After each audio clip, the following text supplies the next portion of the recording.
ఇన్ని రోజులు మన అప్పులు తీర్చడం కోసం రాజ్, కావ్య ఎంతో కష్టపడ్డారని అపర్ణాదేవి అంటూ ఉంటుంది. మనం ఎన్ని అవమానించినా కూడా భరించారు మన అప్పులు తీర్చడం కోసం అనేసి బాధపడుతూ ఉంటుంది, చెప్తూ ఉంటుంది అపర్ణాదేవి.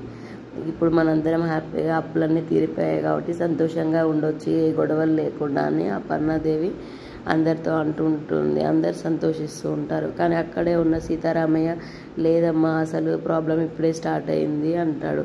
ఏంటి మామయ్య ఎట్లా అంటున్నారు అని అనేసరికి, అలానే ఏంది బావా అట్లా అంటున్నావు అనేసి అంటుంది అలా భార్య. ఇంతలోనే ఇలా అవును, ఇన్ని రోజులు కంటే ఇప్పుడే ఆస్తి పంపకాలు చేయాల్సిన అవసరం ఎంతైనా ఏర్పడిందమ్మా, ఎవరి ఆస్తులు వాళ్ళకి పంచితేనే అందరం మంచిగా ఉంటారనిపిస్తుంది అని ఎవరు సీతారామయ్య అంటూ ఉంటాడు. లేదు బావా అదేంటి అట్లా అంటున్నావు అనేసి అంటుంది. కాదు, ఎందుకంటే మొన్న జరిగిన సంఘటనలన్నీ చూశాక ఎవరి ఆస్తి వాళ్ళకి పంచేయడమే మంచిది అనిపిస్తుంది అని సీతారామయ్య అంటాడు.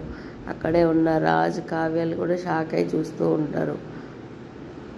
అందరూ షాక్ అయిపోయి అలా చూస్తూ ఉంటే సీతారామయ్య నాకు మటుకు ఆస్తి పంచడమే మంచిది అనిపిస్తుంది, ఎవరి వాటాలు వాళ్ళకి ఇచ్చేస్తే ఇటువంటి గొడవ ఉండకుండా అందరూ మంచిగా ఉంటారేమో అని అంటాడు. ఈరోజు ఎపిసోడ్ ఇది.